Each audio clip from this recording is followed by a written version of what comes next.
حضور علیہ الصلوۃ والسلام نے ایک جملہ ارشاد فرمایا، الصدق تمانیہ، اتنا جامع کلمہ ہے جس میں بہت کچھ آ جاتا ہے۔ صدق سچائی باطن کی تمانیت کا سبب اور ذریعہ ہے، باطنی سکون کا ذریعہ ہے۔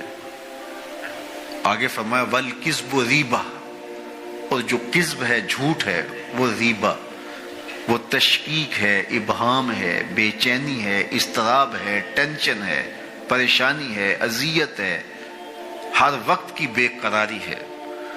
تو سچ طمانیت ہے، سکون قلب ہے، اطمینان باطن ہے، اندر کا قرار ہے، روح کا چین ہے، اور جھوٹ بے چینی ہے، اضطراب ہے، ٹینشن ہی ٹینشن ہے، پریشانی ہی پریشانی ہے، ایک اندیکھی تکلیف ہی تکلیف ہے۔ تو اس لیے ہمیں ریبہ، اس بے چینی سے بچنے کی کوشش کرنی چاہیے، اور طمانیت کا نور جو زندگی کا حقیقی اجالا ہے اس کو حاصل کرنے کے لیے ہمیں اپنی زبان کو ہمیشہ سچ سے ہی آشنا کرنا ہوگا۔ ہمارا رویہ اتنا خوبصورت ہو کہ لوگوں کو یقین ہو کہ یہ بندہ سچ کے علاوہ نہیں بولتا۔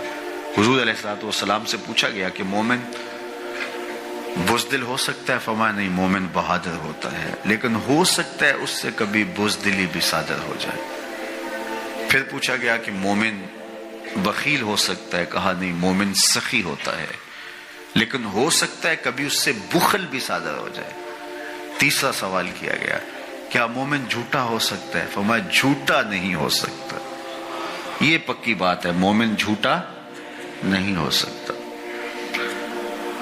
ایک حدیث پاک میں آتا ہے جب کوئی شخص جھوٹ بولتا ہے تو اس کے منہ سے بدبو نکلتی ہے، جس کو عام لوگ تو نہیں سونگھ سکتے، لیکن اللہ کے رحمت کے فرشتے سونگھتے اور وہ 1 میل دور ہٹ جاتے ہیں۔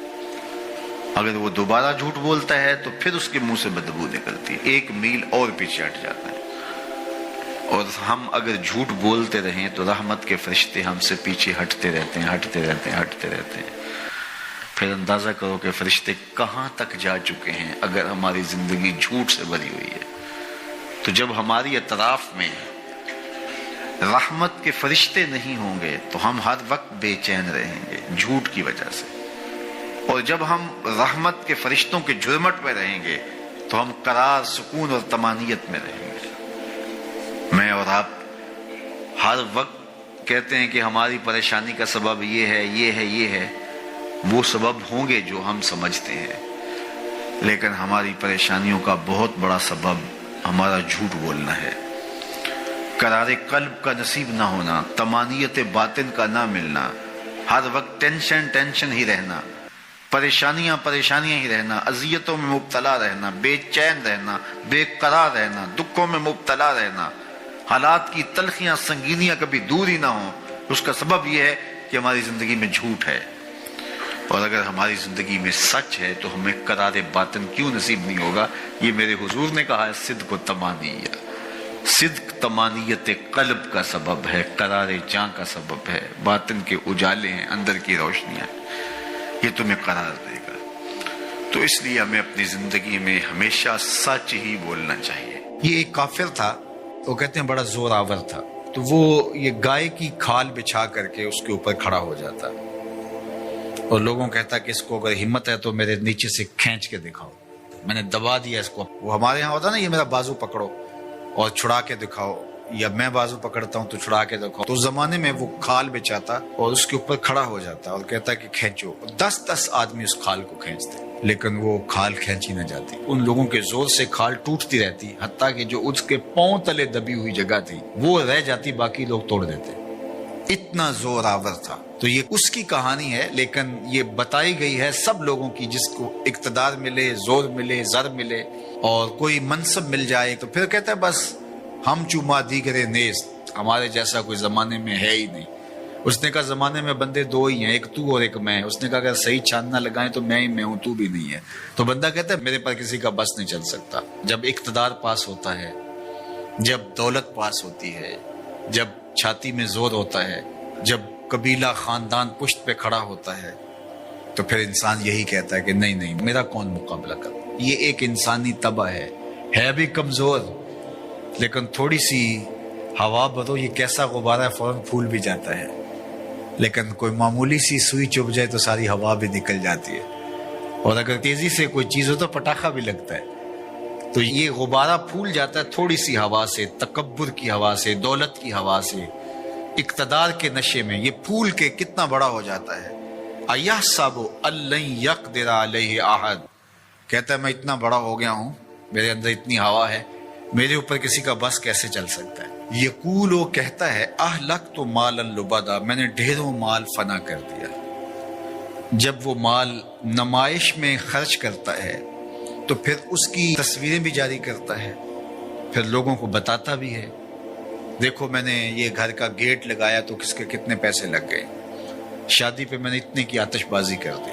پہلے تو کہتا ہے میرا کوئی بگاڑ نہیں سکتا، میں طاقتور ہوں، میں بڑے بڑے ڈاکٹروں سے علاج کروا سکتا ہوں، کوئی مجھے تکلیف نہیں پہنچا سکتا، میرے اثر و رسوخ بہت سارے ہیں، کچہریاں میں خرید لیتا ہوں، تھانے میں خرید لیتا ہوں، کیسے ہو سکتا ہے، میں طاقتور ہوں، میرا اثر و رسوخ بہت ہے۔ پھر کہتا ہے میں نے فلاں معاملے میں اتنا مال لگا دیا، اتنا مال فلاں لگا دیا۔ وہ اپنے مال کے فضول خرچ پر لوگوں سے داد لے رہا ہوتا ہے۔ اللہ اکبر۔ اَيَحْسَبُ أَن لَّمْ يَرَهُ أَحَدٌ، یہ اس کی ساری بات بیان کرنے کے بعد اب یہ دیکھیے، اَيَحْسَبُ، وہ گمان کرتا ہے، وہ بھول گیا ہے، فراموش کر گیا اس بات کو، أَن لَّمْ يَرَهُ أَحَدٌ، کیا اس کو کسی نے نہیں دیکھا؟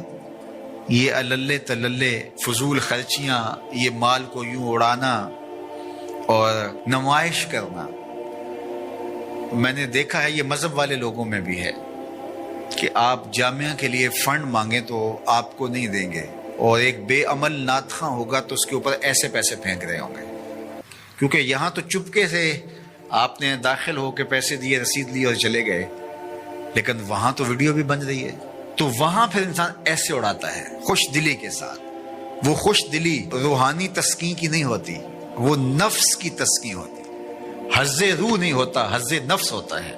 اگر اسلام کی روح اور قرآن کا مطالعہ ہماری زندگی میں آ جائے اور قرآن جو بتاتا ہے وہ ہم سمجھ جائیں تو زندگی نور علی نور ہو جائے، ہم پھر اللہ کی مخلوق کے لیے نرم دل ہو جائیں۔